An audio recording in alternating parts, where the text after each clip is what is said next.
O Das Pretas é um laboratório de inovação que está transformando a sociedade capixaba.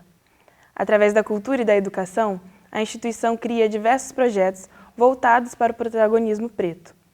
Hoje, o Reverso UFES tem o prazer de receber a idealizadora do projeto, Priscila Gama. Obrigada por vir, Priscila. Obrigada pelo convite. Priscila, eu queria te perguntar, primeiramente, a gente sabe que o meio cultural capixaba é muito elitista, predominantemente branco, e idealizar um festival como foi o Becu foi difícil? Qual foi o maior desafio?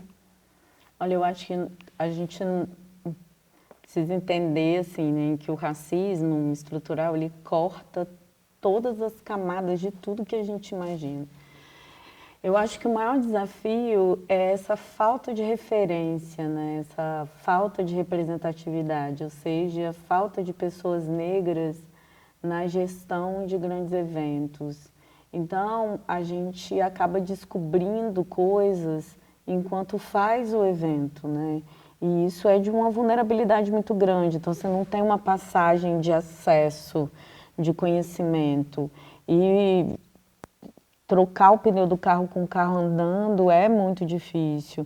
Fora todas as questões de vulnerabilidade mesmo, enquanto mulheres negras liderando esse projeto, né? Então, e a gente fala isso da dificuldade com o público em geral, então de pessoas não negras, né? Em que questionam por que é um evento de protagonismo negro e a gente encara toda sorte de absurdo como o racismo reverso, quando na verdade a gente está chamando a comunidade para ter a oportunidade de beber da fonte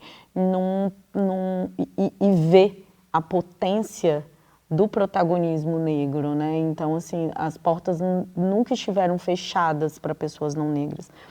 E, ao mesmo tempo, a gente tem toda essa questão que também envolve a comunidade negra, que nós fomos criados nessa mesma cultura racista, machista e misógina. Então, o incômodo de mulheres negras estar ocupando esse espaço, né, de poder ali, de autonomia, de independência, causa uma série de vulnerabilidades e micro e macro violências na gente que está na frente aí do projeto, mas que no final das contas a gente aprende e o projeto foi lindo, né?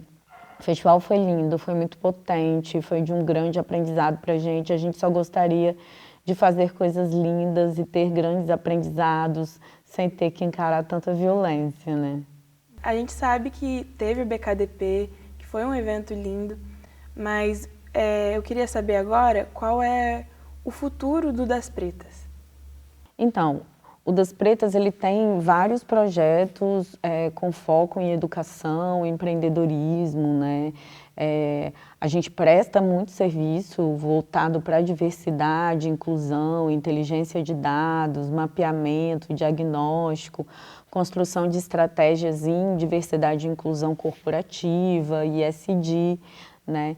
Então, a gente já tem muitos projetos em andamento, 2023 vem aí com uma cena muito pulsante de formações educacionais para a cultura e para a arte. Eu acho que diante dos nossos desafios, por exemplo, com o BKDP Festival, a gente acabou entendendo uma necessidade aí de estar dialogando formativas técnicas mesmo, capacitação técnicas dentro da produção cultural, da produção executiva, com foco aí na negritude, né, nesse afrofuturo que a gente fala tanto, na construção e no letramento de futuro, né, na transformação digital, porque a gente está vivendo em tempos híbridos, não é porque a gente voltou a performar em partes presencial que a gente vai parar de fazer coisas digitais, virtuais, então isso é uma coisa que a gente precisa criar acesso para as pessoas, para os movimentadores de arte, cultura e impacto social, para a gente poder tocar isso junto e evoluir isso junto. Eu acho que todos os projetos são tentativas da gente acessar espaço e olhar para o lado e não estar sozinho, né? Então eu acho que é isso, é criar uma cadeia de representatividade, de referência mas também uma cadeia, uma rede onde a gente se encontra, se potencializa e se potencializa economicamente também, podendo um contratar o outro e fazer o que precisa ser feito, né? Isso é inclusão de fato.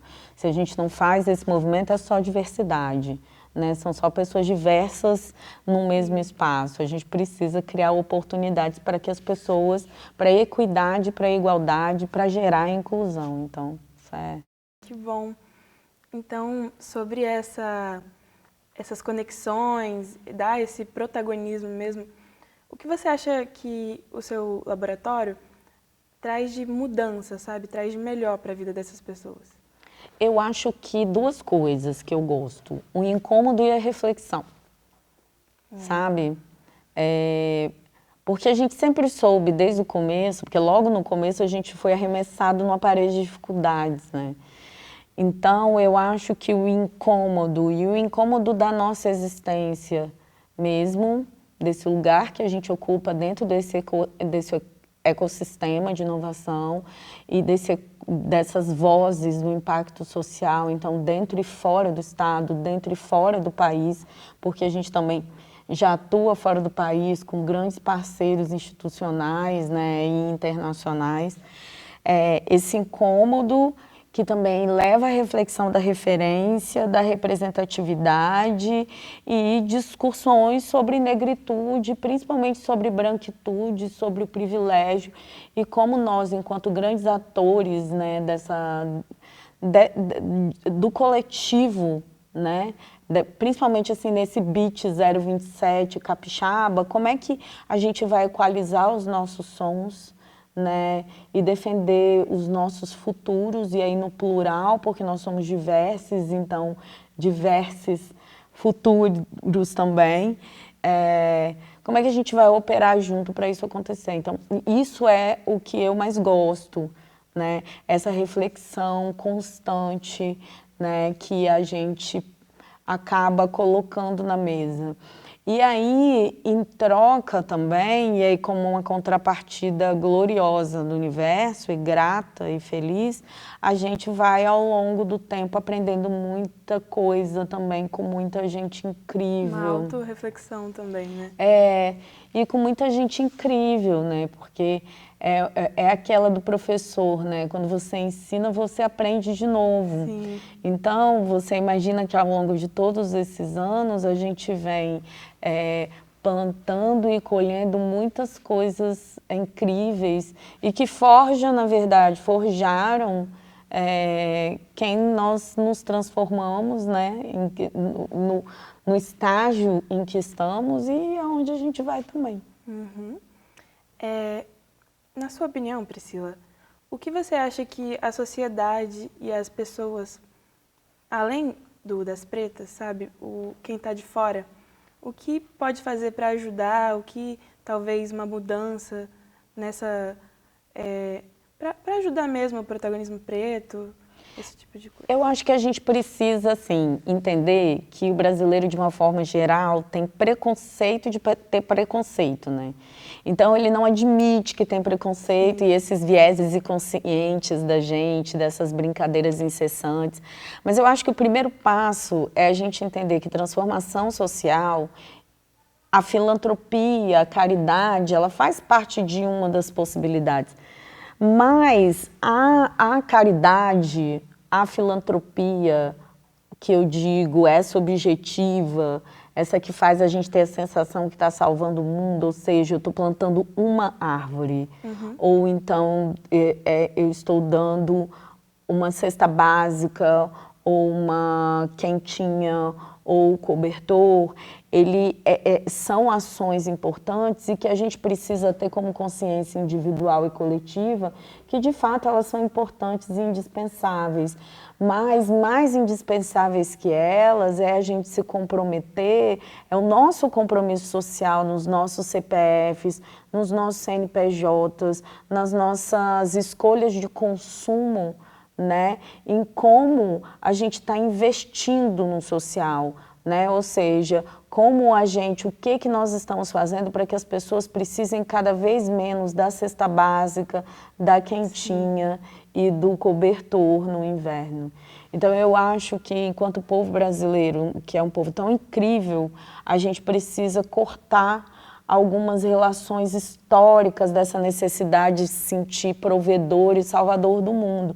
Porque essa é uma relação que nós temos que ter por obrigação como viventes nesse planeta. Altruísta, né? Exatamente. O que adianta você plantar uma árvore e você fazer toda uma cerca de... Isso por você, mais por você do que pelo outro. Né? E o que de fato você está fazendo para melhorar o meio ambiente, né? Eu acho que a gente precisa falar de uma série de práticas sustentáveis, né?